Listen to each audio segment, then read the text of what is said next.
بسم الله الرحمن الرحيم. الحمد لله رب العالمين، وصلى الله وسلم على سيدنا محمد وعلى آله وأصحابه أجمعين. اللهم لا سهل إلا ما جعلته سهلا، وأنت يا حي يا قيوم تجعل الحزن إذا شئت سهلا سهلا. وبعد أيها الإخوة، فهذا مجلس مبارك الأصل فيه أنه في كتاب جامع العلوم والحكم لابن رجب رحمه الله سبحانه وتعالى، وقد وصلنا إلى الحديث 35، وفي هذا الكتاب 50 حديثا من أحاديث النبي الأعظم صلى الله عليه وسلم.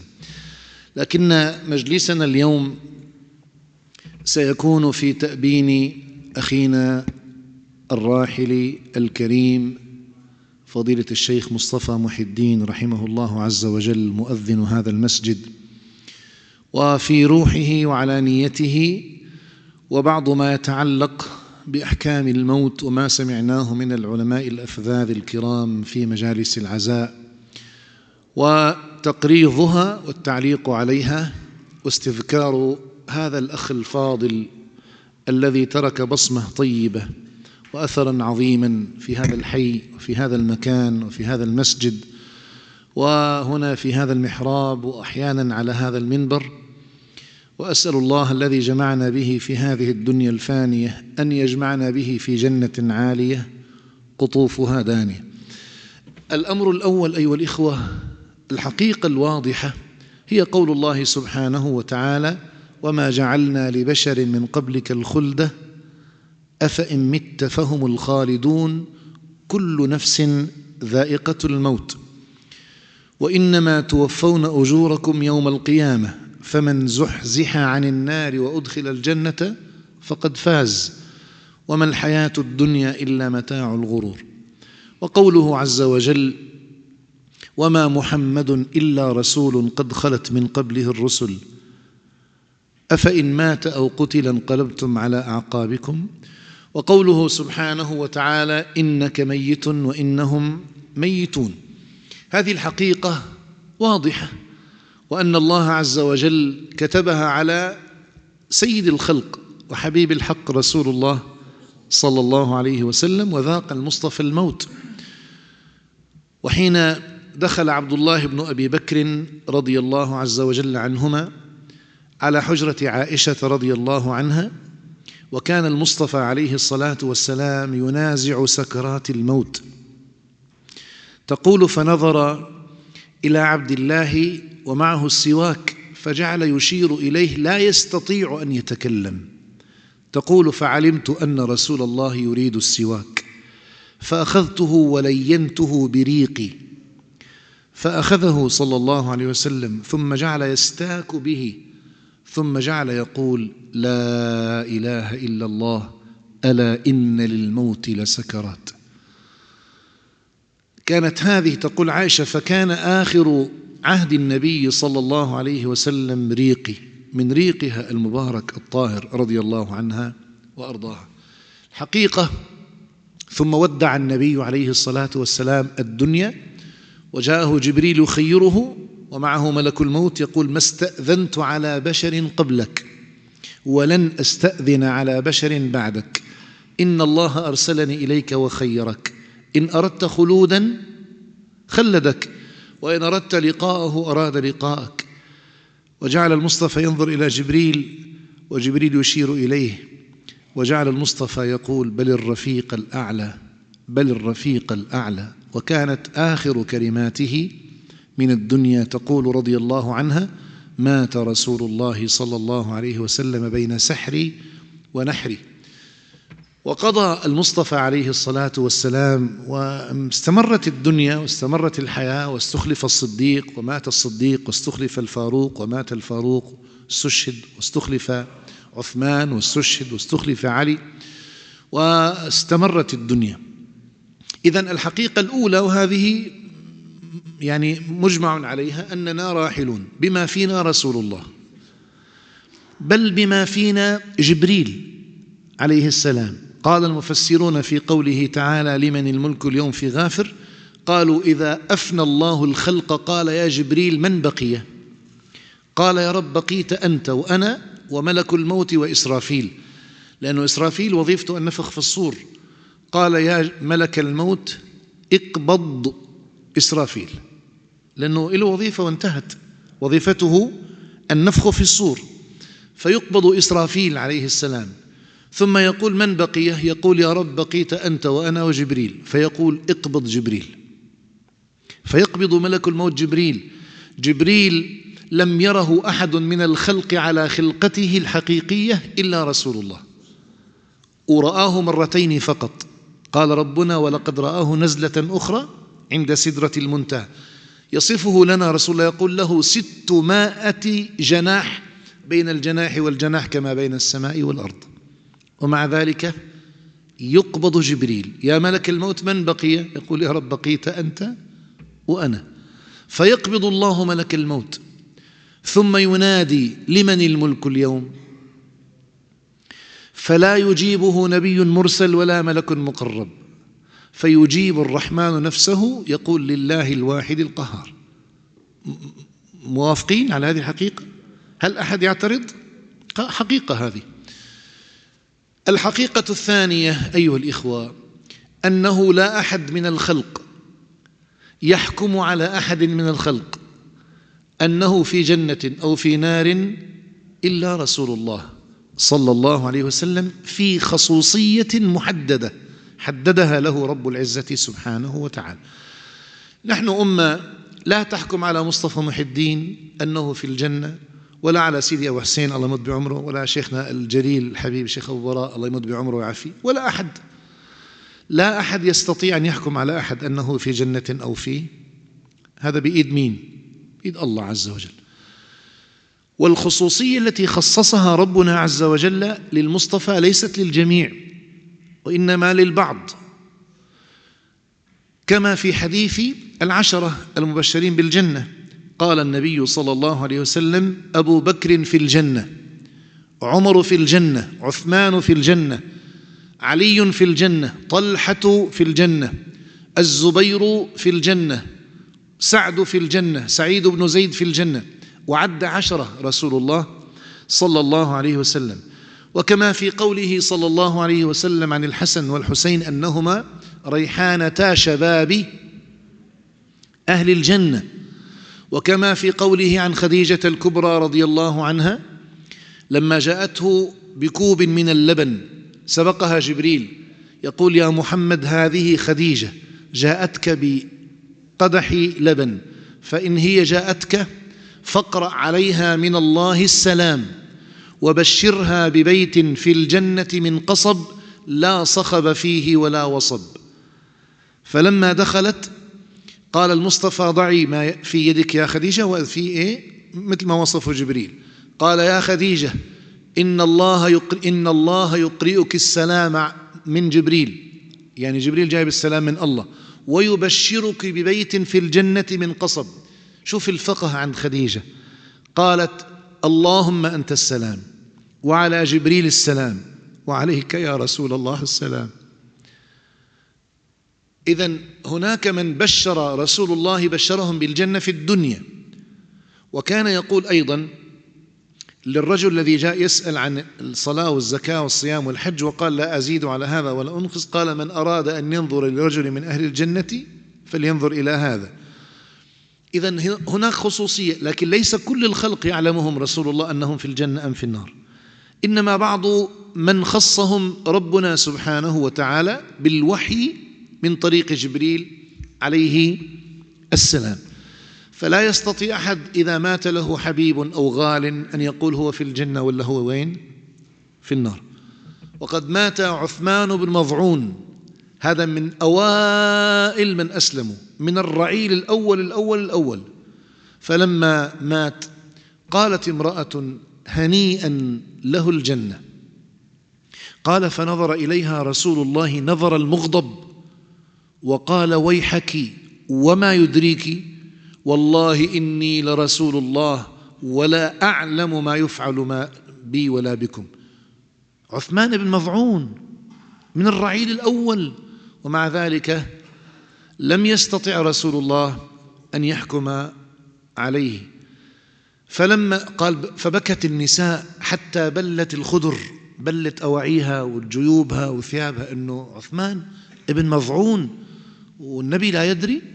فلما ماتت زينب بنت النبي صلى الله عليه وسلم بكاها رسول الله، ثم قال: الحقي بأخينا الخير عثمان بن مظعون. فعند ذلك فرحت النساء، بشرهم النبي.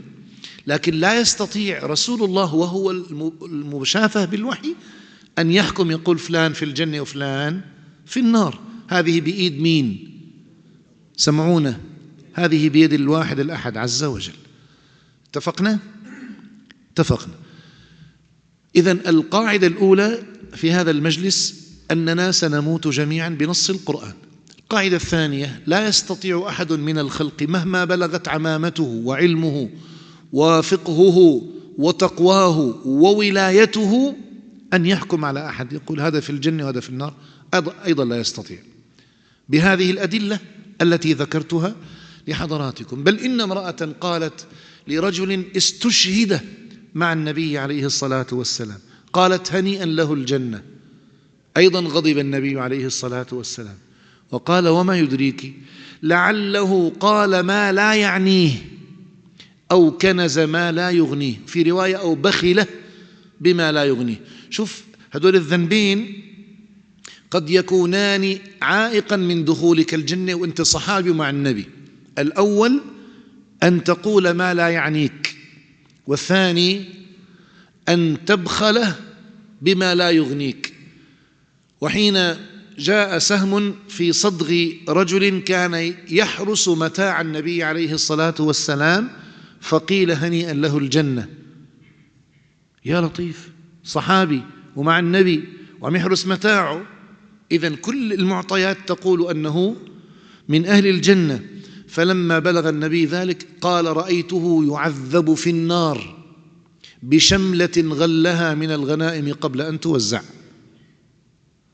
حط إيدك بدزدانك وطالع وافتحه وشوف كم فيه، عملة قديمة ولا عملة جديدة. شوف كم معك ذهب، كم معك عقار، كم معك، هل كله حلال؟ إذا كله حلال الله يهنيك. لكن إذا فيه درهم واحد حرام، نصيحة الشيخ مصطفى محي الدين: روح كبه قبل أن تلاقي وجه الله عز وجل، لأن الوقوف بين يدي الباري خطير جدا، خطير جدا. قال: رأيته يعذب في النار بشملة غلها. الشملة بيستخدموها أخواننا في اليمن، هي عبارة عن شال بس عريض كتير، فبيلفوا في رقبتهم وظهرهم تقريبا، وبعضهم يجعله شيئا للاحتباء، بيربط فيه يعني رجليه، يعني شيء تافه ليس له قيمة. قال: فجعل الرجل يأتي بالشراك، الشراك يعني شاروخ أجلكم الله، فيقول المصطفى: شراك من نار. يأتي بشراكين فيقول: شراكين من نار. لو خليتهم معك كانوا شو بدهم يصيروا نار عليك في جهنم. فإذن القاعدة الثانية: لا يحكم أحد على أحد بأنه من أهل الجنة أو أنه من أهل النار، هي بإيد المولى عز وجل، أو ما خص به رسوله من طريق الوحي وأخبرنا به رسول الله صلى الله تعالى عليه وآله وصحبه وسلم. القاعدة الثالثة أيها الإخوة: أن المؤمن له معطيات ومبشرات، وهذا مدار حديثنا في هذه الساعة المباركة في روح أخونا الشيخ مصطفى رحمه الله عز وجل. البشرى الأولى ما جاء في صحيح الإمام البخاري من حديث عمر رضي الله عنه قال: مرت جنازة على النبي صلى الله عليه وسلم فأثنى عليها الصحابة خيرا، فقال المصطفى: وجبت. ثم مرت عليه جنازة في نفس الموعد ونفس الوقت فأثنى عليها الصحابة شرا، فقال رسول الله: وجبت. قال عمر: يا رسول الله، أثنينا عليها خيرا فقلت وجبت، وأثنينا عليها شرا فقلت وجبت. قال: أما التي أثنيتم عليها خيرا فقلت وجبت أي الجنة، وأما التي أثنيتم عليها شرا فقلت وجبت أي النار. ثم قال: أنتم شهداء الله في الأرض. الحديث في البخاري، والعوام يقولون ألسنة الخلق أقلام الحق. هذا ليس حديثا، الحديث وين؟ في البخاري، لكن لفظه أنتم شهداء الله في الأرض، المؤمنون شهداء على بعضهم البعض في الأرض. الآن السؤال: هل كان الشيخ مصطفى محي الدين رحمه الله عز وجل يثنى عليه خيرا؟ أنتم اللي قاعدين، أنتم كلكم عاشرتموه، هل تثنون عليه خيرا؟ اللي بيثني عليه خيرا يرفع إيده، وأنا معكم. هي شيخنا أول واحد. إذا نثني عليه خيرا. وبنص الحديث في صحيح البخاري يقول وجبت رسول الله. لكن هل تستطيع أن تقول هم من أهل الجنة؟ نرجع للقاعدة الأولى، الجواب لا، لكننا نستبشر ببشارات أولها هذا الحديث الذي في الصحيح. إذن أثنيتم عليها خيرا، يعني شو خيرا؟ يعني كان تقيا صالحا، والله في رمضان ما مرة خرجت إلى التهجد إلا بلاقيه قبلي، أو أحيانا يتأخر عني دقيقة دقيقتين، ولا مرة افتقدته على صلاة الفجر أبدا، نثني عليه خيرا. ولا مرة ضبطنا عليه لا قدر الله شيئا من الحرام أو شيء، يعني لا نسوان، لا أولاد، لا مال، لا، هذا أكثر ناس يتهمون به أهل الشعائر. إذن أثنينا عليه خيرا في تعاملنا معه. ويمكن أنا أكثر واحد فيكم، يمكن أكثر من ابن الشيخ علي أنا عاملته في كل ليل ونهار، ليل ونهار، ليل ونهار، ليل ونهار، يا هو عم يدق لي أنا عم دق له، يا هو معي أنا معه، يا هو عندي أنا عنده، وما رأينا عليه إلا الخير. وفي نص الحديث وجبت قال الجنة. وأما التي أثنيتم عليها شرا فقلت وجبت أي النار. من كم يوم، أسبوع أو أكثر، 10 أيام، فطس ونفق المجرم الهالك القاتل الكافر النصيري الزنديق رفعت ابن أنيسة مخلوف. مزبوط؟ من يثني عليه خيرا من الخلق؟ ولا حدا. كلياتنا نثني عليه شرا؟ طبعا نثني عليه شرا. أنتم الجيل الجديد يمكن ما بتعرفوا، نحن اللي بنعرف.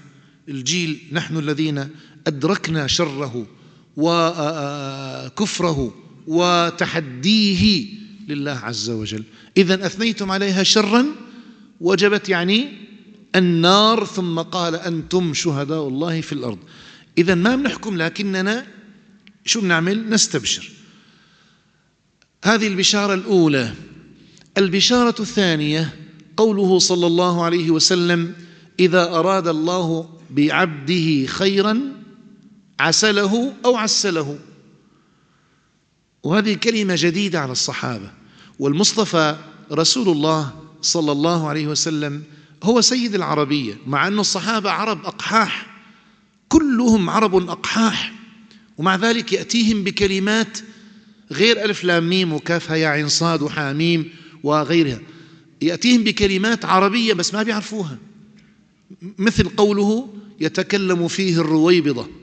قال وما الرويبضة يا رسول الله؟ كلمة جديدة، هي عربية لكن ما بيعرفوا معناها. قال الرجل التافه يتكلم في أمر العامة. هون يقول عسله. قال وما عسله يا رسول الله؟ قال وفقه لعمل أهل الجنة ثم قبضه عليه. إذا أراد به خيرا عسله أو عسله بروايات التشكيل. قالوا ما يعني عسله؟ قال وفقه لعمل أهل الجنة، يعني إما صلاة وإما صيام وإما حج وإما عمرة وإما صدقة وإما قيام وإما ختم وإما قرآن وإما ذكر، ثم قبضه على هذا العمل. هذا معناها الله أراد به سبحانه وتعالى خيرا.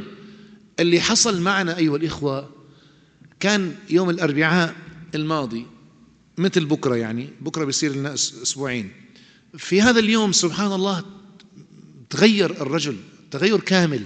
نحن بدنا نطلع زيارة إلى عرفة، إلى منى، إلى مزدلفة، وعادة المعتمرين بيطلعوا بيتصوروا، بندعي دعاء، يعني يقفوا على عرفة ويقولون اللهم أعدنا إلى هذا المكان محرمين يعني. فسبحان الله، وعرفة في الحل ليست في الحرم، يعني عرفة خارج مكة، فيجوز أن تنشئ منها عمرة. أنا قلت للإخوان اللي بيحب يعمل عمرة ينشئ عمرة من عرفة، ما في مانع. وبهذا أفتى علماء الأزهر وعلماء المملكة وعلماء الخليج وعلماء الشام، وما أحد شذ عنهم. يجوز لك أن تنشئ عمرة من وين؟ من عرفة. هو الأصل أن تنشئها من التنعيم وهو أقرب حل إلى الحرم، أو من الجعرانة وهي أقرب حل إلى الحرم، لكن عرفة أيضا. فقلنا لهم يا أخواننا هذا اختياري، اللي بيحب يعمل عمرة أيضا لكن لحاله. فالمعتمرين يعني قالوا شيخ أنت عملنا، وأنا والله تعبت يعني أرهقت. قلت لهم والله أنا بكرة ما في عندي عمرة، أنا استراحة، بتحبوا تعملوا اعملوا لحالكم. حكاني الله يرحمه بالليل، قال لي شيخ والله يعني أرى أنه أنا أعمل لهم يا العمرة، الله بيعيني. قال لي أنا ما معي مصاري أتصدق، الصدقة ب100,000 بالحرم، بس أنا راح أتصدق لهم بعمرة ونحن ما ملزمين. قلت له الله يجزيك خير يا شيخ. قال لي اكتب على المجموعة أنه بكرة الشيخ مصطفى هو سينشئ عمرة للمعتمرين. عملت لهم على المجموعة، وفعلا عملنا المزارات ورجعنا، فخرج معهم إلى عرفات وطاف بهم، وكان معه أخي أبو النور. يقول لي أبو النور بعد ما طافوا، قال له هي أحلى عمرة بعملها بحياتي. هو لأنه كانت آخر عمرة، كانت آخر ساعات حياته، سبحان الله. فهذا من أراد به خيرا شو بيعمل له؟ عسله، يعني وفقه لعمل أهل الجنة ثم قبضه عليه، لأنه ما في بعد هذه العمرة إلا 4-5 ساعات ولاقى وجه الكريم سبحانه وتعالى. إذن البشارة الثانية هذا الحديث العظيم: إذا أراد الله بعبده خيرا عسله. قالوا وما عسله يا رسول الله؟ قال وفقه لعمل أهل الجنة ثم قبضه عليه. البشارة الثالثة أيها الإخوة قوله صلى الله عليه وسلم في الحديث الصحيح: العمرة إلى العمرة كفارة لما بينهما. العمرة كفارة، لأن العمرة هي حج لكن ما فيها عرفة، ولم تذكر العمرة إلا مقرونة بالحج، لقوله عز وجل: وأتموا الحج والعمرة لله، فمن حج البيت أو اعتمر. والعمرة نفس الحج، بس الحج بيزيد عليها بركن واحد، هو الوقوف بعرفة، لكن هي النية من الميقات والطواف والسعي والحلق والتقصير هو ذاته الحج، لكن إضافة إلى عرفة، زائد بعض الواجبات اللي هي المبيت في منى ومزدلفة ورمي الجمار. إذن وحتى في الأحاديث لم يذكر رسول الله الحج إلا ومعه العمرة. يقول: الحجاج والعمار وفد الله دعاهم فأجابوه وسألوه فأعطاهم. إذن البشارة الثالثة العمرة كفارة، محت كل ما كان قبلها، ثم لقي الله عز وجل نظيفا ليس عليه ذنب ولا خطيئة. لا تنسوا القاعدة الأولى، في إخوة إجوا متأخرين على الدرس. القاعدة الأولى: نحن لا نقول فلان في الجنة وفلان في النار أبدا، ولا أحد مهما بلغ من الولاية والاصطفاء حتى النبوة، هذه بإيد الله عز وجل، لكن أمة تستبشر إلها هيك بشارات.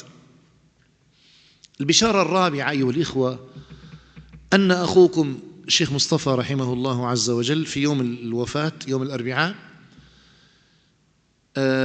بعد ما رجعه من العمرة ونحن كنا مستريحين، أنا قلت لهم رايح على الحرم، نحن قاعدين بغرفة واحدة، وبعض الشباب نزلوا يصلوا بمسجد الفندق، هو قال أنا بدي أروح أصلي بالجامع اللي جنب الأوتيل، لأنه هو كان يأذن به أحيانا يعني. فكل واحد منا راح، أنا رحت إلى الحرم، الإخوة نزلوا، هو راح فتوضأ. حدا بيروح على الجامع ما متوضي؟ هو متوضي طاهر، وهو معطي الشارع ضربته السيارة، وبالغالب هو مات في الحادث، لكن عاش 8 أيام، الآن سآتي عليها في بعض البشارات. فضرب بالسيارة هو طاهر، يعني من الحدثين الأكبر والأصغر، لأنه رايح إلى الصلاة فهو طاهر متوضي. والنبي صلى الله عليه وسلم يقول: يبعث المرء على ما مات عليه، يعني اللي مات طاهر متوضي يبعث يوم القيامة طاهر متوضي، واللي مات عم يشرب الخمر يبعث يوم القيامة وبيده الخمر، واللي مات عم يسب الله يبعث يوم القيامة وهو يسب الذات العلية الجليل، واللي مات على فراش الزنا يبعث يوم القيامة على فراش الزنا.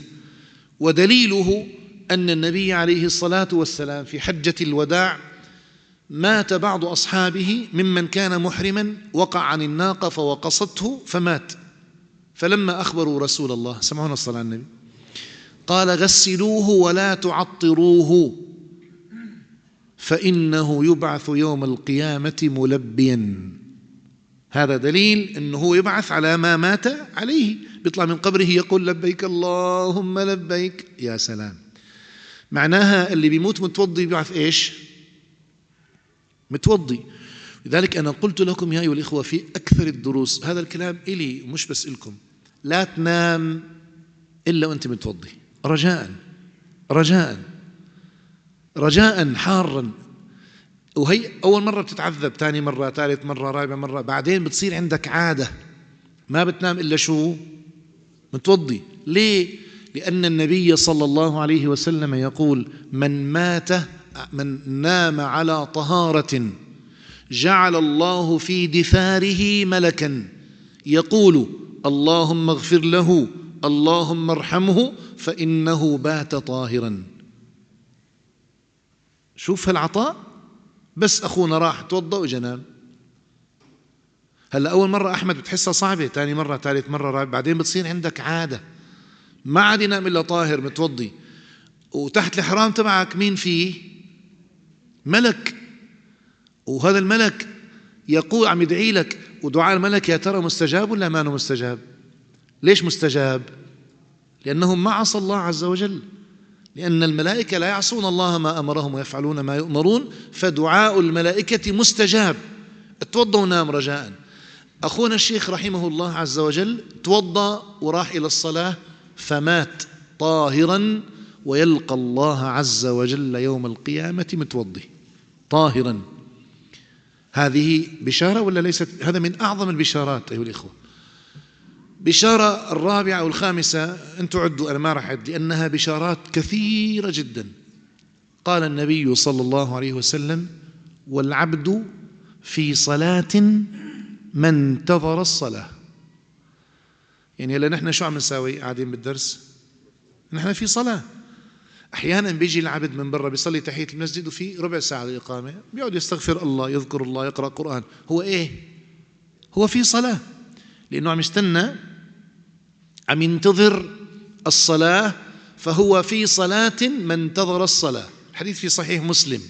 يا سلام. وأخونا الشيخ مصطفى كان رايح إلى صلاة المغرب ليصلي ويستنى صلاة العشاء، فهو في صلاة، لذلك يبعث يوم القيامة في صلاة رحمه الله سبحانه وتعالى. شايفين هذه العطايا يا أيها الإخوة، وهذا المن الرباني وهذه الأفضال الإلهية. من البشائر التي أنا رأيتها بعيوني أن أخونا الشيخ مصطفى رحمه الله عز وجل كان مؤذن المسجد عندنا، وأيضا في مكة المكرمة كان يؤذن في المسجد، ومسجد أكبر يعني قد نص جامعنا تقريبا. مساجد مكة ليست كبيرة لكن مسجد كبير، مسجد نظامي، مسجد اسمه مسجد فقيه. فكان يؤذن به رحمه الله بعض الأحيان، لأنه هناك بتعرفوا ما بيسمحوا لحدا يعني بالأذان، لكن استلطفوه سبحان الله وهو استلطفهم وصاروا يسمحوا له كل فترة هيك يجي هو يؤذن. والمؤذن أيها الإخوة كما في صحيح الإمام البخاري من حديث أبي سعيد الخدري أنه ما يسمع صوته إنس ولا جان إلا قال اللهم اغفر له اللهم ارحمه.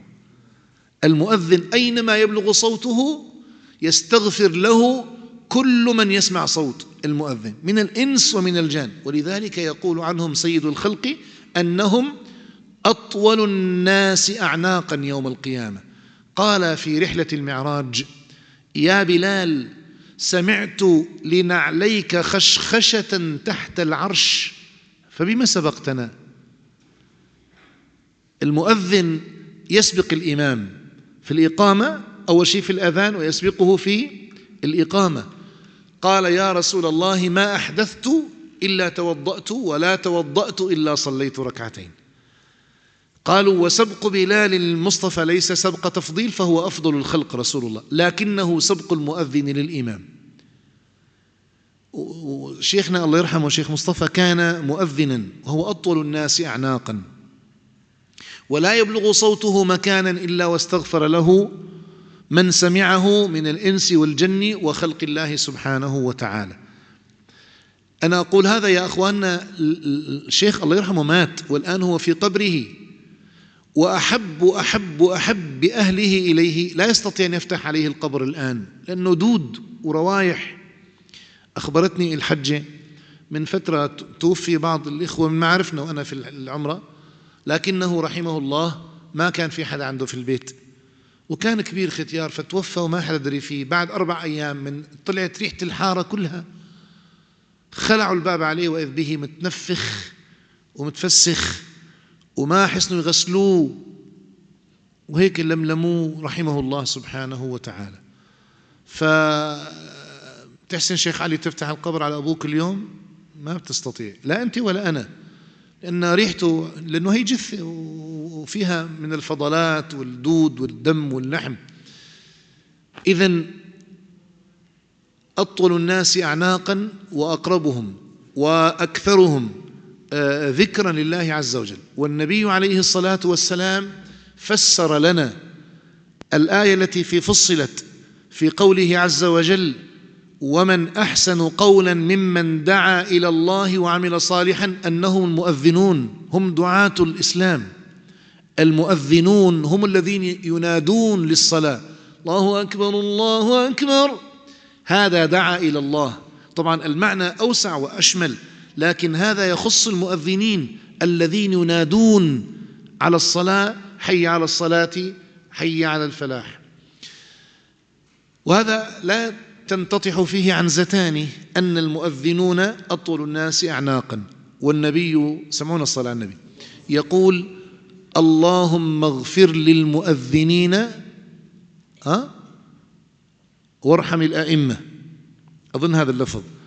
فدعا لهم بالمغفرة رسول الله صلى الله عليه وسلم، دعا للمؤذنين بالمغفرة، هم بلابل الإسلام، وهم دعاة الناس إلى الصلاة، وهم الذين ينادون.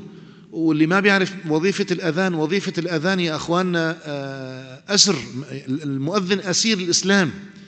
المؤذن لابد أن يقف على الميضأة قبل ما يدخل الأذان بنصف ساعة، ويتوضأ ويجهز حاله ويراقب الساعة، الفجر والظهر والعصر والمغرب، ويؤذن. المؤذن أسير، والإمام أيضا. فإذا من بشرياته أنه من أطول الناس أعناقا يوم القيامة. من البشريات أيها الإخوة، ونحن لا نقول أن فلان في الجنة وفلان في النار أبدا، أنه مات في شهر رفع الأعمال. والنبي عليه الصلاة والسلام أخبرنا أن شعبان شهر ترفع فيه الأعمال إلى الله سبحانه وتعالى، شهر رفع الأعمال. هذا مات في الشهر الذي ترفع فيه الأعمال وتطوى فيه الصحف إلى الباري عز وجل. أنا قلت للإخوة دائما: الرفع 4 مرات يرفع: رفع يومي، ورفع أسبوعي، ورفع سنوي، ورفع أبدي. هذه لازم تعرفها شيخ خير الدين وتعلموها للطلاب: رفع يومي، ورفع أسبوعي، ورفع سنوي، ورفع أبدي. أما الرفع اليومي فقوله صلى الله عليه وسلم: يتعاقب فيكم ملائكة بالليل والنهار يجتمعون عند صلاة الفجر وعند صلاة العصر، فيصعدون إلى الله عز وجل وهو بهم أعلم، فيقول: كيف تركتم عبادي؟ فيقولون: يا رب أتيناهم وهم يصلون وتركناهم وهم يصلون. ملائكة الفجر ترفع عملك من العصر للفجر، وملائكة الفجر ترفع عملك من الفجر إلى العصر يوميا. فراقب حالك حبيبي، راقب حالك، شوف الأعمال اللي عم ترتفع إلى الله عز وجل. والرفع الأسبوعي قوله صلى الله عليه وسلم: تعرض علي أعمال أمتي كل اثنين وخميس، فما وجدت فيها خيرا حمدت الله وما وجدت فيها خيرا استغفرت لأمتي. كل اثنين وخميس في رفع أبو محمد. والرفع السنوي في شعبان، شهر رفع الأعمال. قال ربنا عز وجل: والعمل الصالح يرفع. كم بقي للأذان؟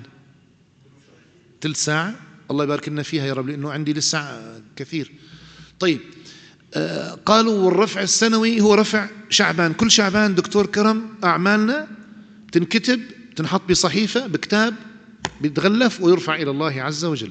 ثم رفع أبدي، وهو رفع آخر الأنفاس.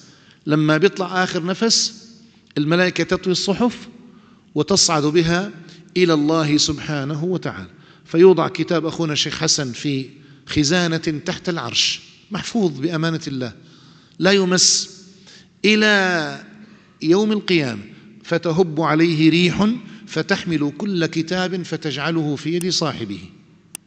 قال ربنا عز وجل: وكل إنسان ألزمناه طائره في عنقه ونخرج له يوم القيامة كتابا يلقاه منشورا اقرأ كتابك. هذه الريح التي تهب على الخزانة تحمل الكتب فتطير بها إلى أصحابها، فمنهم آخذ كتابه بيمينه، هاؤم اقرأوا كتابيه. بيجي الكتاب وين؟ بيده اليمين. والنوع الثاني أيضا نوعين: إما أن يأخذه بشماله ومن أوتي كتابه بشماله، وإما أن تدخل يسراه في فيه فتخرج من دبره فيأخذ الكتاب من وراء ظهره. وأما من أوتي كتابه وراء ظهره فسوف يدعو ثبورا ويصلى سعيرا. ولا أحد يفكرها شغلة يا نصيب، لا أستاذ مجد، هن اللي أنت جمعتهم. الله يهنيك، أنت شاب نشأت في طاعة الله، يا ريت ترجع فينا الزمن لأعماركم ونرجع ننشأ في طاعة الله ولا نعصيه. إذن رفع أبدي، كتابك راح يطلع إلى الله سبحانه وتعالى. فالشيخ توفي في شهر رفع الأعمال. من البشريات أنه توفي في مكة المكرمة، وهي أحب البلاد إلى الله عز وجل بنص الحديث الذي تحفظونه، قوله صلى الله عليه وسلم: اللهم إنك تعلم أنها أحب البلاد إليك وإلي، ولولا أن قومها أخرجوني ما خرجت. مكة أحب بلاد الله إلى الله لأن فيها البيت العتيق، الكعبة. والكعبة هذه أيها الإخوة هي الموازية للبيت المعمور. قالوا: ولو أن البيت المعمور سقط من السماء السابعة لسقط على سطح الكعبة. والطور وكتاب مسطور في رق منشور والبيت المعمور والسقف المرفوع.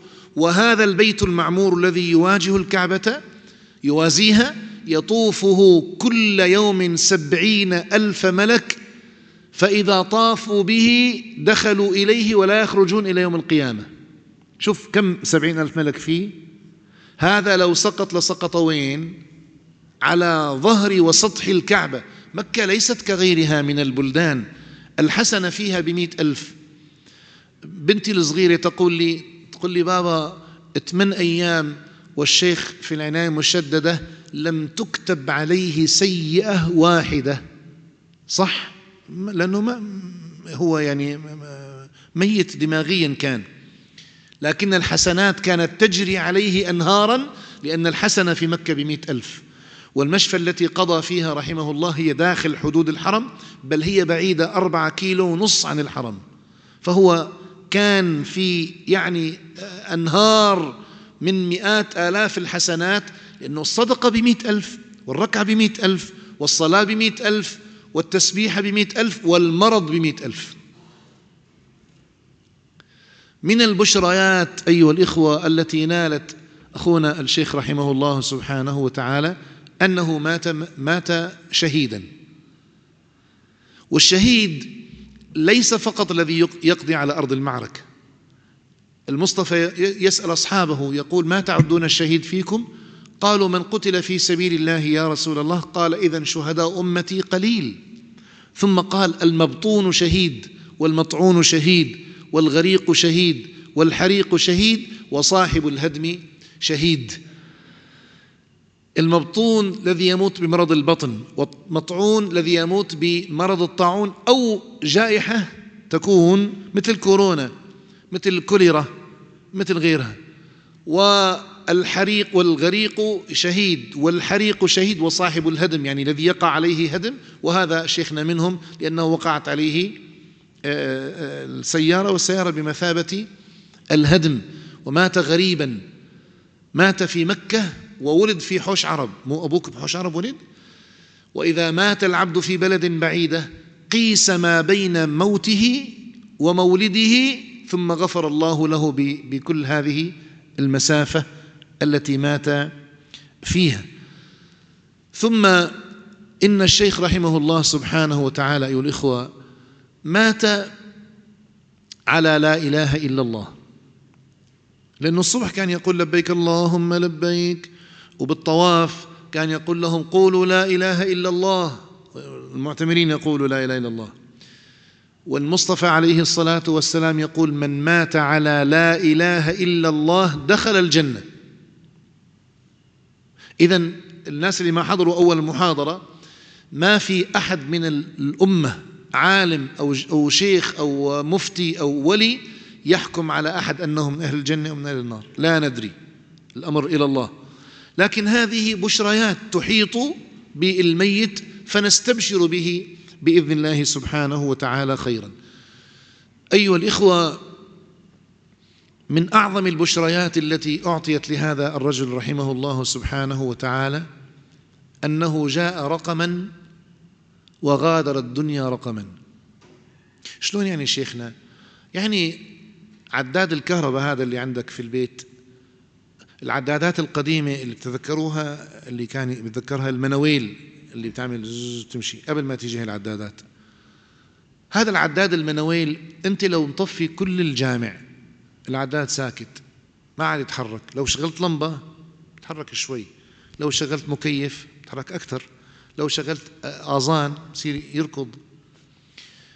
الشيخ رحمه الله عز وجل تسكر عداده لكنه لم يتوقف.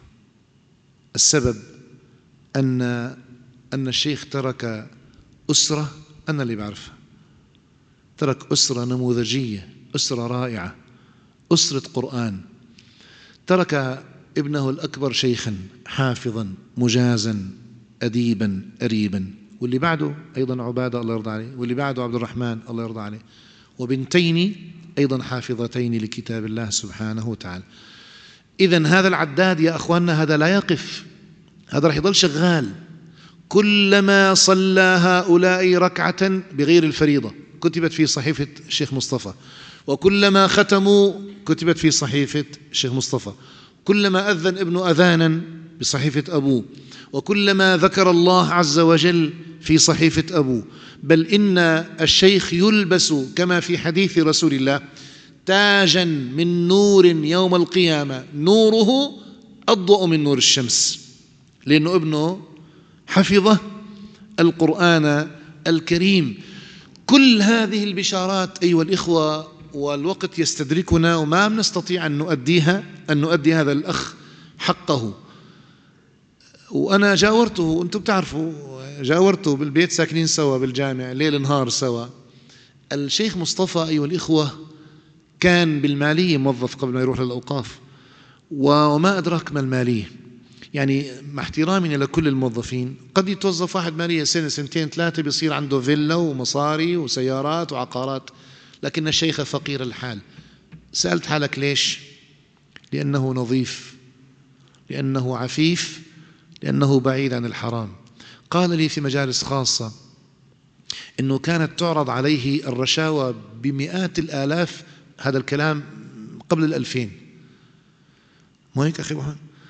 لكنه كان يرفضها كما ترفض أنت أكل لحم الميت. فلما رفضها أكرمه الله عز وجل بإيه؟ بهذه الخاتمة وهذه الأولاد وهذا العطاء. من الأمور اللي ما بيعرفوها أغلب الناس أن أخونا أبو علي كان بكاء كثير الدمع غزير. كنت أجلس أنا وياه لحالنا أحيانا، فأذكر له أحيانا قصة أو يعني رقيقة من الرقائق، فتفيض عينه بكاء. وكنت أفتقده أحيانا ونحن في مكة المكرمة فأراه ساجدا، واللي بيصلوا معنا الفجر صلاة الفجر بالصف الأول يرون أنه كان يطيل السجود، يطيل أحيانا 4-5 دقائق. يعني أنا أصلي ركعتين وأقعد أذكر الله وسبح وكذا، والشيخ لساعته ساجد غزير الدمع. والنبي عليه الصلاة والسلام يقول: ألا إن لكل شيء يوم القيامة وزن ومقدار إلا الدمعة فإنه يطفأ بها بحار من النار. هذه بعض الخصائص التي رأيتها بعيوني، والقرآن يقول: ستكتب شهادتهم ويسألون. والعوام بيقولوا إذا مات الميت تطول رجليه. لا، ليس هذا، أنا أقول ما رأيته وكلكم تشهدوا معي بإذن الله سبحانه وتعالى من دماثة خلقه وحسن طبعه وسلامة سريرته رحمه الله سبحانه وتعالى.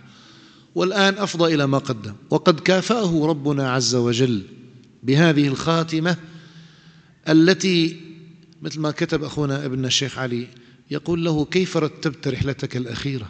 يعني أنت لو مرتبها ترتيب ومزبطها تظبيط ما بتزبط معك بهذه الطريقة، كيف رتبت خاتمتك؟ أكرمه الله عز وجل بهذه الخاتمة التي كلنا نشتهيها وكلنا نتمناها وكلنا نسعى أن نكون يعني في ساعة الرحيل إلى الله عز وجل مثل الشيخ معتمر ومصلي وطاهر ونظيف وما عليه مشاكل ويلقى وجه ربه. ثم من أعظم البشائر التي أكرم بها أخونا الشيخ، أنا ابن مكة، يعني أنا 30 سنة وأنا رايح جاي إلى مكة، أنا أعرف مكة أكثر ما أعرف مساكن برزة. مكة أيها الإخوة فيها 4-5 مقابر، أعظمها وأشهرها وأفضلها مقبرة المعلات أو الحجون التي دفنت فيها السيدة خديجة بنت خويلد زوج رسول الله صلى الله عليه وسلم، ورسوله دفنها بإيده، يعني النبي دعس على هي التراب برجله ودفنها سيدة خديجة في الحجون. والحجون مسكرة ما حدا بيدفن فيها أبدا. الناس يدفنون في الشرايع، يعني في تربة الشهداء. الشيخ الله يرحمه قيض الله له شاب قال لي: والله أنا ما بعرفه للشيخ مصطفى، قال لي: شفته مرة بحياتي، لكن هيك الله قذف محبته في قلبي، فراح سعى ودور وركض وحط واسطات وكذا، فتحت له المقبرة ودفن مصطفى محي الدين في تربة المعلات في الحجون إلى جوار السيدة خديجة. اسمعوا الآن المفاجأة الكبرى. قال ربنا عز وجل في سورة طه: منها خلقناكم وفيها نعيدكم ومنها نخرجكم تارة أخرى. قال المفسرون: كل امرئ يدفن في الطينة التي خلق منها. شو يعني الحكي شيخ علي؟ يعني أبوك مخلوق من الطينة التي خلقت منها خديجة بنت خويلد. تخيل أبو أحمد، هذا شيء يفوق الوصف، والله شيء يفوق. والله لو أنك رتبتها ترتيب وجهزتها ما بيطلع معك هذا الترتيب وهذه النهاية. لذلك اللي يستطيع أن يدفن في المدينة في البقيع يدفن في تربة عثمان وفي تربة فاطمة الزهراء وفي تربة عائشة وفي تربة الحسن وفي تربة مالك بن أنس. واللي ما بيستطيع إذا دفن في مكة هو دفن في تربة خديجة ومع عبد الله بن الزبير ابن العوام رضي الله عنهم أجمعين، فهو أيضا في تربة خديجة. ليش اسمه هذا عطاء؟ لأن الأرض ستنشق عن الخلق يوم البعث بداية ما تنشق عن رسول الله. أول من تنشق القبر عنه مين؟ سيدنا النبي، فيخرج رسول الله ثم صاحبيه ثم أهل البقيع، وتنشق الأرض عن خديجة وتخرج من قبرها ويخرج معها مين؟ شيخ مصطفى، لأنه جارها في تربة الحجون. فتخيلوا يا إخوة هذا العطاء. هل أخونا مصطفى دخل الجنة؟ لا ندري ولا نعلم. قالت امرأة كما ذكرت لكم: هنيئا لك الجنة. قال فنظر إليها رسول الله: ومين هو؟ عثمان بن مظعون. قال: ويحك والله إني لرسول الله وما أدري ما يفعل بي ولا بكم. قال فجعلت النساء تبكي حزنا، حديث في البخاري. فلما ماتت زينب بنت رسول الله استبشر الناس، فقال لها رسول الله الحقي بأخينا الخير عثمان بن مظعون. فاستبشر الناس واطمأنوا، فما أحد بيعرف، لكن يستبشر الإنسان بهذه البشريات العظيمة. الآن أيها الإخوة كلنا سمعنا. الآن شو بدك تعمل أنت بعد ما توفى الشيخ مصطفى رحمه الله والله عطاه؟ الآن وقت الخبيئة. وأنا حتى لو أذن عشاء ما راح يعني بدنا نكمل، لأنه أهم ما في وفاة الشيخ مصطفى محي الدين أنه كان رجل خبيئة، في سر بينه وبين الله عز وجل. هذا السر هو اللي جعل له هذه الخاتمة وهذه المحبة وهذه الوجوه الطيبة. والناس اللي جت على التعزية، والله أنا يومين 3 أيام أسبوع 10 أيام ما بعرف طعم النوم ولا الطعام ولا الشراب، وإيدي تعبت من كتر الموبايل. مئات عشرات آلاف الرسائل من أمريكا والصين والهند والخليج والشام، كلها تمتدح هذا الرجل. طيب الآن دليل هذا كان في عنده سر خبيئة. يا أخواننا حضرتوا الدرس اليوم إيه؟ شو والله الشيخ عمل درس، الله ما شاء الله عليه، والله شو صوته بهالقراءة، والله الشيخ يوسف المصري يا عمي خطيب يا أخي. هذا أقول لكم بكل وضوح وصراحة، لا يغرك لا خطيب ولا لحية ولا إمام ولا ولاية ولا عمامة ولا دكتوراه ولا بروفيسوراه ولا ألف كتب. لازم يكون بينك وبين الله عز وجل صلة وصل خبيئة، حتى الله يكرمك كما أكرم هذا الشاب هذا الرجل. في خبيئة بينه وبين الله، في سر. يقولون فلان قدس الله سره، ما بنعرفه، السر بينه وبين الله عز وجل. أيها الإخوة اجتهدوا أن يكون لكم سرا مع الله سبحانه وتعالى. هذا السر قد يكون 1000 ليرة تتصدق فيها في ظلمة الليل، هذا السر قد يكون دمعة تذرفها في ظلمة الليل، هذا السر قد يكون تمرغ لحيتك على رجلين أمك، هذا السر قد يكون برك بأبيك، هذا السر قد يكون شنتاية تجيبها ليتيم قبل المدارس يفرح فيها. الطفل اليتيم يا أخواننا ما عاد في عنده أب يجيب له شناتي وبنطلون جينز وتيشيرت. بكرة جاي الدنيا على رمضان، إذا بتجيب له شوية أكل وبرغل ورز وعدس.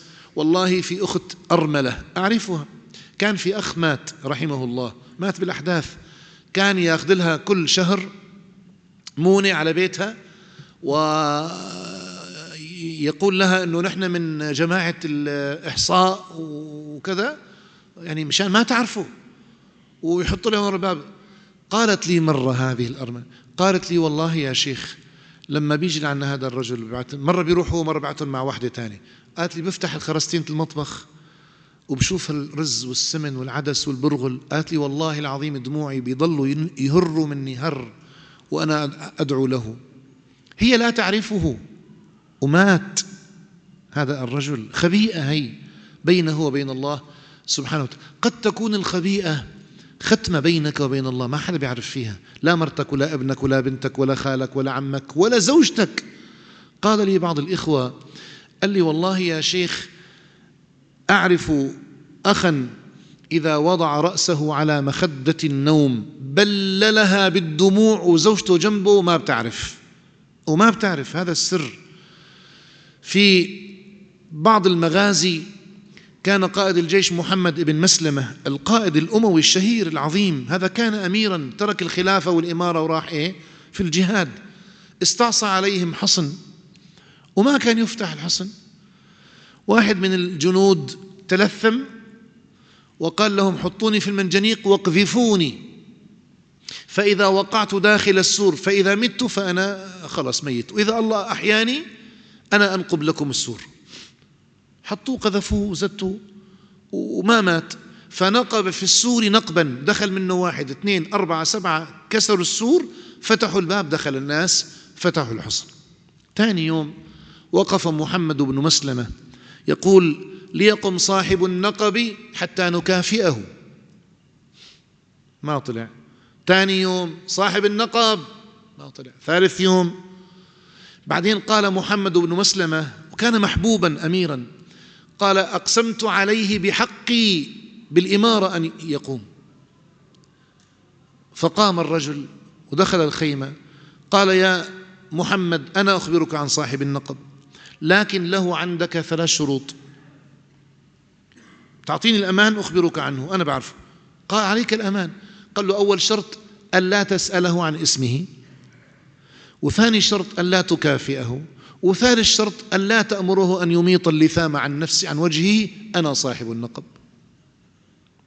يقولون فما رؤي محمد بن مسلمة يصلي صلاة إلا وهو يقول اللهم احشرني مع صاحب النقب.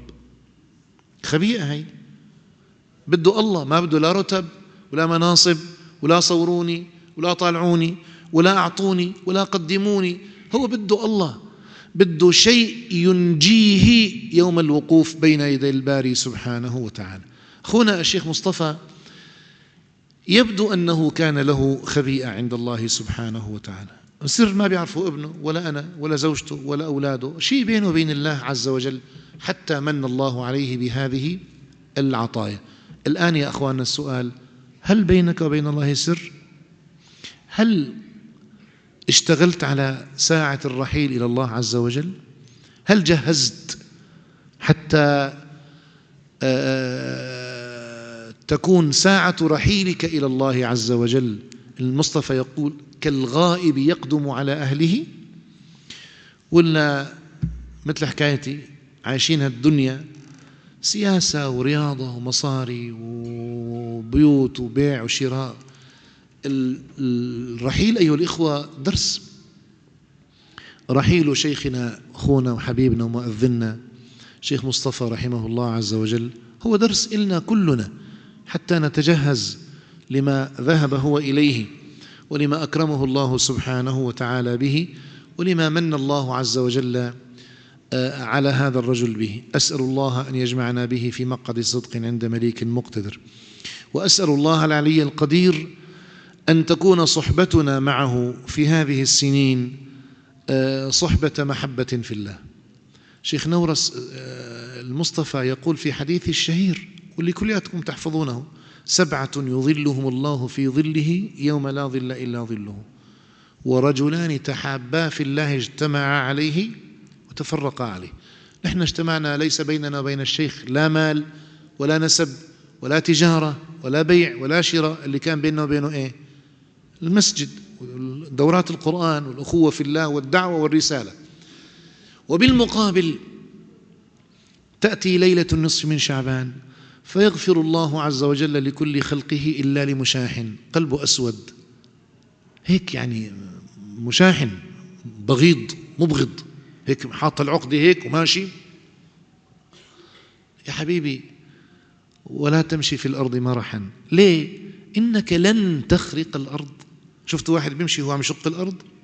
ولن تبلغ الجبال طولا، كل طولك 1.5 متر.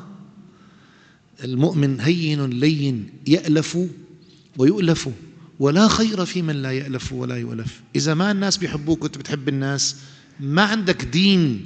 إن شاء الله بتصير لحيتك 10 شبار، أنت ما عندك دين. الدين أن يألفك الناس وتألفهم، الدين أن تحب في الله وتبغض في الله، ولا تشاحن أحدا من خلق الله عز وجل، حتى ما تأتيك ليلة النصف وأنت بلا مغفرة.